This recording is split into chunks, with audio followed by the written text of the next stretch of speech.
नमस्कार, स्वागत है आप सभी का एनएमएफ न्यूज में। मैं हूं आपके साथ शाबनी पटनायक। बांग्लादेश में चरमपंथियों का जोर साफ तौर पर बढ़ता जा रहा है।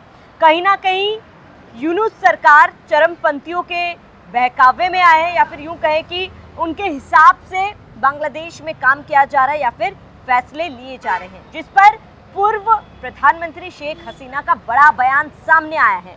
उन्होंने कहा कि जिस तरीके से यूनुस सरकार बांग्लादेश में सरकार चला रही है, उनकी विदेश नीति इतनी ज़्यादा खराब है कि ये देश को गर्द की ओर ले जा रहे हैं। इसके साथ ही उन्होंने चेतावनी दी कि भारत के साथ जिस तरीके से रिश्ते यूनुस सरकार खराब कर रही है, जाहिर सी बात है देश को इससे बड़ा नुकसान होगा। आखिर शेख हसीना ने ये बयान क्यों दिया, उसको विस्तार से समझेंगे। मेरे साथ मेरे सहयोगी कार्तिक जुड़े हुए। कार्तिक, शेख हसीना का ये बयान वो भी इस समय क्या मायने रखता है और इस बयान को कैसे समझे?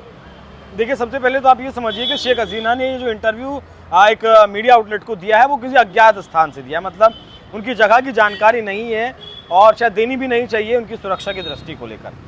पिछले 1 साल से जब से यूनुस आए हैं, वो लगातार चीन से नज़दीकी बढ़ा रहे हैं। लेकिन अभी पिछले 3 महीने से, या फिर कहें कि मई के बाद से, जब से भारत ने ऑपरेशन सिंदूर किया है, उसके बाद से आईएसआई का इंटरफेयर ज़्यादा बढ़ा है बांग्लादेश में। पाकिस्तानी सरकार का इंटरफेयर ज़्यादा बढ़ा है। अभी ये जो इनके सीडीएस थे, मतलब सीडीएस की एक पोस्ट पर लगभग जनरल थे शमशाद मिर्ज़ा, वो भी बांग्लादेश की यात्रा करते हैं, वहाँ के तीनों सेना प्रमुखों से मिलते हैं। उसके बाद चिकन नेक पर जाते हैं। चिकन नेक पर जाकर वो वहाँ का मौका मुआयना करते हैं। लालमोनीरहाट एक एयरबेस है मेघालय से। मेघालय की जो सीमा है वहाँ से महज 15 किलोमीटर दूर है और चिकन नेक से महज 135 किलोमीटर दूर है। दूसरे विश्व युद्ध से ये जो एयरबेस था बांग्लादेश में, वो सिर्फ ट्रेनिंग के लिए इस्तेमाल किया जाता था, पायलटों के लिए, एक्टिव नहीं था। लेकिन अब उसके ऊपर रडार भी लगा दिए गए हैं, वहाँ ड्रोन्स की तैनाती कर दी गई है, वहाँ मिसाइल सिस्टम भी, फाइटर जेट्स भी लगा दिए गए। एक हैंगर बनाया जा रहा है जिसमें 12 फाइटर जेट खड़े किए जा सकें। ये किसके कहने पर किया जा रहा है? चीन और पाकिस्तान के कहने पर किया जा रहा है। कट्टरपंथियों को सबसे पहले जेल से छोड़ने का काम किसने किया था? मोहम्मद यूनुस ने किया था। और मोहम्मद यूनुस ने बांग्लादेश में संगीत के जो टीचरों की भर्ती थी वो रद्द कर दी। किसके प्रभाव में आकर? कट्टरपंथियों के और चरमपंथियों के प्रभाव में आकर। तो शेख हसीना का यही कहना है कि आप चीन के नज़दीक जाइए। यात्रा चीन की शेख हसीना ने भी की थी, लेकिन कुछ ऐसा हुआ था कि वो अचानक वहाँ से लौट भी आई थी। चीन से आप नज़दीकी बढ़ाइए, लेकिन भारत को दुश्मन नहीं बनाइए, क्योंकि भारत के साथ आप 4000 किलोमीटर की सीमा साझा करते हैं। 3 तरफ से आप भारत से घिरे हुए हैं और एक तरफ जो समुद्री बॉर्डर आपका लगता है वो बंगाल की खाड़ी से लगता है। उसके बाद आपका बंगाल शुरू हो जाता है, तो वहाँ भी आप कुछ कर नहीं सकते। असल में मोहम्मद यूनुस चीन को एक प्रपोजल देकर आए थे कि भारत का जो नॉर्थ ईस्ट का हिस्सा है, जो हमारा चिकन नेक है, चिकन नेक कॉरिडोर है, और उसके बाद जो हमारे 7 राज्य हैं वो जो जुड़ते हैं, वहाँ का ऑफर लेकर वो गए थे उनके पास, चीन के पास, और कहा था कि ये लैंड लॉक्ड स्टेट्स हैं और इनका गार्जियन बांग्लादेश है। मतलब खुद को वो उन स्टेट्स का बाप बताकर आए थे। यहाँ सीधी सी आप साजिश समझिए कि किसी भी कोशिश करके, कोई भी साजिश रच के बांग्लादेश पाकिस्तान के साथ मिलकर, वो बांग्लादेश, चीन और पाकिस्तान मिलकर इस हिस्से को तोड़ना चाहते हैं। ये उनका असल प्लान है, लंबे वक्त का प्लान है। उसके लिए धीरे धीरे कोशिशें की जा रही हैं। अभी एक मालवाहक विमान पाकिस्तान का जो नेवी चीफ है वो खुद पहुंचा है लेकर बांग्लादेश में, और एक बांग्लादेशी पत्रकार से मेरी बात हो रही थी, उन्होंने बताया कि वो हथियार लेकर पहुंचा है। हालांकि सेना की तरफ से बयान दिया गया कि जो हमारे मैत्री संबंध हैं उन्हें बढ़ाने के लिए हम यहाँ पहुँचे हैं, एक दूसरे के सहयोग के लिए हम यहाँ पहुँचे हैं, लेकिन असल में वो हथियार लेकर पहुँचा है, ऐसा बांग्लादेश के पत्रकार का कहना है। और उन हथियारों को बांग्लादेश के मदरसों में जमा किया जा रहा है। उनका ये भी कहना है कि जो फरीदाबाद में जो पकड़ा गया है, ये एक बड़ी साजिश थी। 26 जनवरी को पर भारत को दहलाने की साजिश थी। 26 जनवरी को पूरे भारत को बंगाल के हिस्से से एंट्री होना था और पूरे भारत में लगभग 32 गाड़ियां ऐसा धमाका करने वाली थी। बहुत सारे खुलासे उन्होंने किए हैं। तो मोहम्मद यूनुस, भले ही उन्हें शांति पुरस्कार मिल चुका है, नोबेल पुरस्कार मिल चुका है, लेकिन उनकी जो सोच है और मुल्ला मुनीर की जो सोच है, वो दोनों की कट्टरपंथी सोच है। इस्लाम के नाम पर ये राजनीति कर रहे हैं। असल में चुनाव होना है फरवरी 2026 में, प्रस्तावित है बांग्लादेश में, और ये जो शेख हसीना की पार्टी है अवामी लीग, इसे पूरी तरीके से बैन किया हुआ है। भारत का स्टैंड यहाँ ये है कि बांग्लादेश की जो सबसे बड़ी पार्टी है उसे आप बैन करके कैसे चुनाव लड़ सकते हैं। क्या चरमपंथी वहां चुनाव लड़ेंगे, या फिर बीएनपी अकेले वहां चुनाव लड़ेगी पार्टी में, या फिर मोहम्मद यूनुस भी कोई पार्टी बनाकर वहां चुनाव लड़ने की कोशिश कर रहे हैं।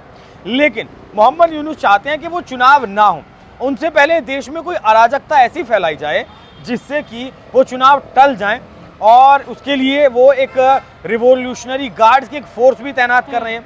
जिस तरीके से ईरान की एक आर्मी है, वो देश की सुरक्षाओं की सीमा करती है, लेकिन एक रिवोल्यूशनरी गार्ड्स भी है जो वहाँ के सुप्रीम लीडर हैं खामेनी, वो खामेनी की वफादारी करती है, खामेनी की सुरक्षा करती है। वैसी एक इस्लामिक फोर्स बनाने की कोशिश मोहम्मद यूनुस पाकिस्तान के आईएसआई के फंड के मदद से तैयार कर रहा है।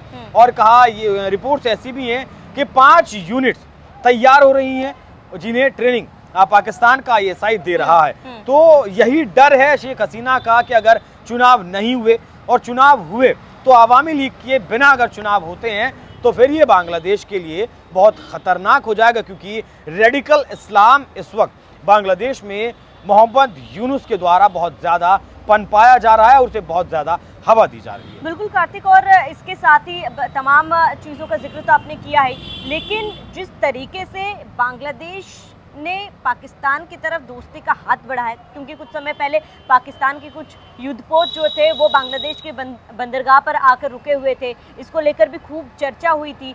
लेकिन ठीक है, पाकिस्तान से दोस्ती एक तरीके से ठीक है, दोनों देशों का आपसी मामला है, लेकिन उसी समय भारत से दुश्मनी, जाहिर सी बात है ये बांग्लादेश और यूनुस सरकार का एक बहुत बड़ा और गलत फैसला है। देखिए, मोहम्मद यूनुस कोई आकर नहीं बैठा है। सेंट मार्टिन आइलैंड चाहिए था अमेरिका को, वो शेख हसीना ने देने से मना कर दिया। अमेरिका की CIA ने वहाँ किस तरीके से आपने देखा, मोहम्मद यूनुस को लाकर बिठा दिया गया।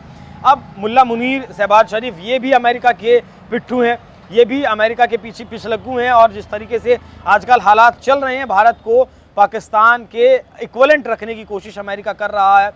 अमेरिका के कहने पर ही शायद भारत को अस्थिर पाकिस्तान कर रहा है, उसमें पाकिस्तान अकेला ना पड़ जाए, इसीलिए अमेरिका के कहने पर ही बांग्लादेश पाकिस्तान का साथ दे रहा है। क्योंकि जिस ग्रोथ रेट के साथ भारत आगे बढ़ रहा है, जिस तरीके से विदेशी निवेश भारत में आ रहा है, वो अमेरिका नहीं चाहता कि जिस तरीके से एक प्रतिद्वंदी उसका तैयार हुआ है चीन, वो भी हेनरी किसिंजर के वक्त पर जिस तरीके से 80-90 के दशक में निवेश किया गया चीन में, उसकी बदौलत हुआ।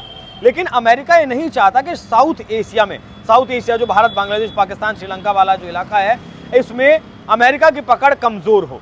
यहाँ अमेरिका इसे पकड़ कर रखना चाहता, क्योंकि तालिबान एक बहुत स्ट्रेटेजिक लोकेशन पर है, वो इधर चाइना को भी जोड़ता है, इधर पाकिस्तान, भारत पर भी नज़र रखी जा सकती है, रशिया पर भी नज़र रखी जा सकती है। और जब तक अगर भारत यहाँ की सुपर पावर बनकर उभर गया साउथ एशिया की, फिर अफगानिस्तान में अमेरिका अपनी जड़ों को मजबूत नहीं कर पाएगा। तो बेसिकली अगर आधार में इसके आप जाएंगे तो सिर्फ भारत को अस्थिर करना है, जिससे कि अमेरिका का जो वर्चस्व है वो यहाँ साउथ एशिया में बना रहे। उसके लिए भारत के खिलाफ बांग्लादेश को तैयार करना हो, पाकिस्तान को तैयार करना हो, या फिर किसी नीति में चीन का भी सहयोग क्यों ना करना हो, जो कि कट्टर दुश्मन एक तरीके से अमेरिका का है। बिल्कुल, और इसके साथ ही शेख हसीना ने वार्निंग तो दे दी है, लेकिन यूनुस सरकार क्या इस वार्निंग को सुनेगा, या फिर आप रिश्ते जो है भारत के साथ यूनुस सरकार और ज़्यादा खराब करते जाएगा, ये देखना महत्वपूर्ण होगा। फिलहाल आप सभी का इस पूरे मामले पर क्या कहना है हमें कमेंट कर जरूर बताएं। साथ ही बने रहिए NMF न्यूज़ के साथ।